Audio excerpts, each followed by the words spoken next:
At 1:47 a.m., the silent alarm on my balcony door triggered. 90 seconds later, my 11-year-old daughter, deaf but sharp as a tack, flipped the panic switch by her bedside, just as we'd drilled.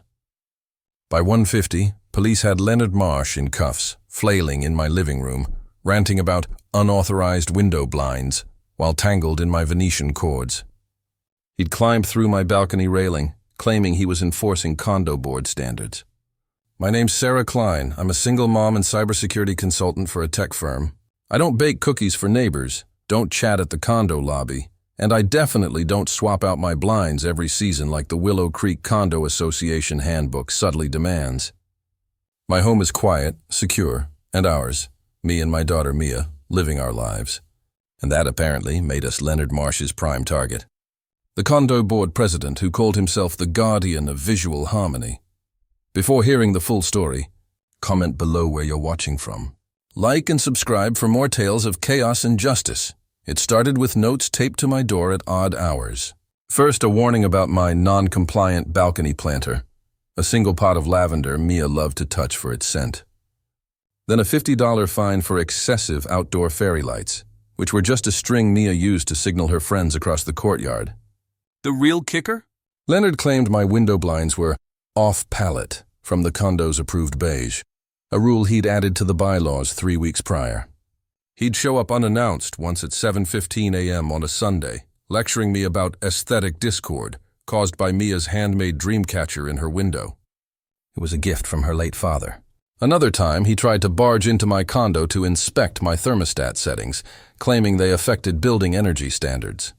When I told him to get lost, he puffed up, waving his clipboard, and promised to return with official authorization.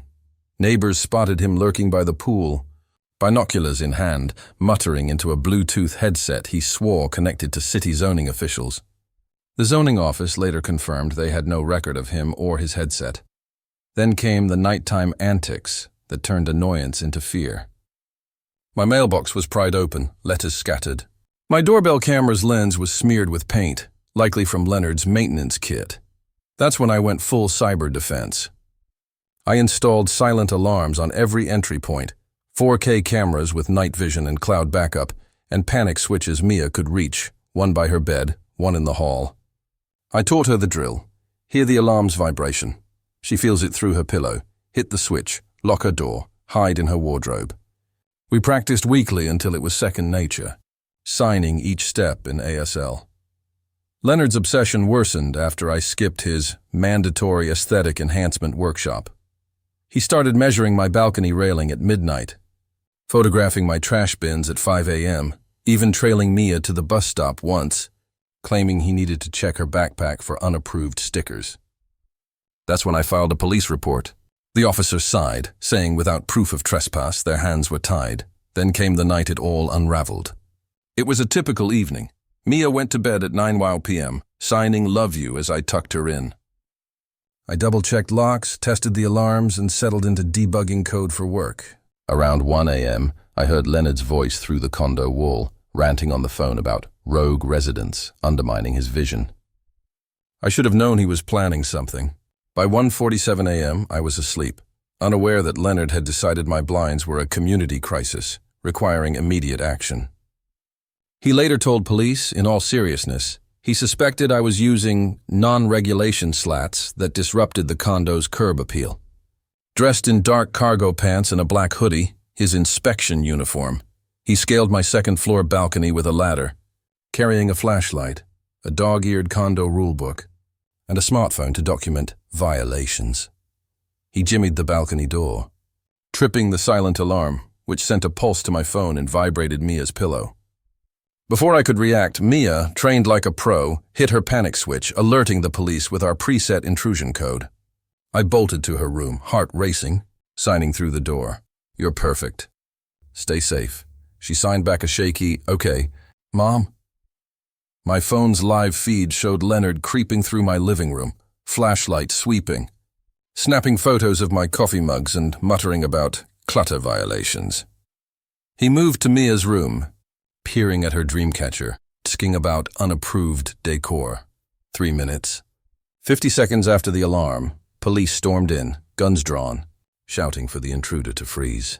Leonard panicked, diving behind my Venetian blinds, only to get tangled in the cords, thrashing like a fish in a net. Officers yanked him free as he screamed, "This is a sanctioned inspection! I'm protecting property values!" He waved his rulebook like a shield, claiming implied authority over all condo units. The lead officer, barely containing a smirk, informed him that condo bylaws don't trump breaking and entering laws. They cuffed him as he ranted about visual harmony. The investigation uncovered Leonard's pattern. He'd targeted 4 other units, scratched paint on the Parkers' door, tampered planters at the Nguyens, even a missing bike from the Wilsons' kid. No one had footage until me, crystal clear 4K video of Leonard climbing my balcony, prying the door, and photographing my mugs. My lawyer, hired by noon, called it a prosecutor's dream, chuckling at the clip of Leonard flailing in the blinds. The story exploded. Local news ran the headline, "Condo King or Creepy Trespasser?" The video of Leonard yelling, "This is my domain!" while Tangled went viral, racking up 4 million TikTok uses in days. His mugshot, hoodie askew, became a meme for entitled busybodies. The condo board called an emergency meeting 2 days later. Over 150 residents packed the clubhouse, demanding Leonard's ouster and a bylaws overhaul. The vote was unanimous. Leonard was out, and the board slashed its 19-page rulebook to 3. Property values spiked. Buyers loved the low oversight vibe. Leonard faced charges, breaking and entering, criminal trespass, unlawful surveillance, and child endangerment, since Mia was home. His lawyer tried an obsessive-compulsive disorder defense, but the judge scoffed. The footage, prior incidents, and Leonard's unapologetic courtroom rant about aesthetic anarchy sealed his fate. The trial took 4 days. Leonard's testimony was a 30-minute tirade, comparing himself to a sentinel of standards. The prosecutor played the balcony footage, then rested. Mia testified via video, signing calmly about feeling the alarm, hitting the switch, and hiding. Jurors teared up hearing her describe nightmares since Leonard trailed her. The verdict came in 90 minutes, guilty on all counts. The judge, citing the trauma to Mia and other families, sentenced Leonard to 2 years in prison, 4 years probation, $10,000 in restitution, and a lifetime ban from any condo or HOA board. Leonard gasped, clutching his rulebook, muttering about unapproved chaos. A restraining order barred him from our condo or Mia's school. Mia's stronger now. Signing jokes about crazy blind man, we kept her dream catcher up brighter than ever. The condo's quieter, freer. Leonard's in a cell, probably measuring its walls. We turned fear into victory, and I hope Mia knows her mom will always keep her safe.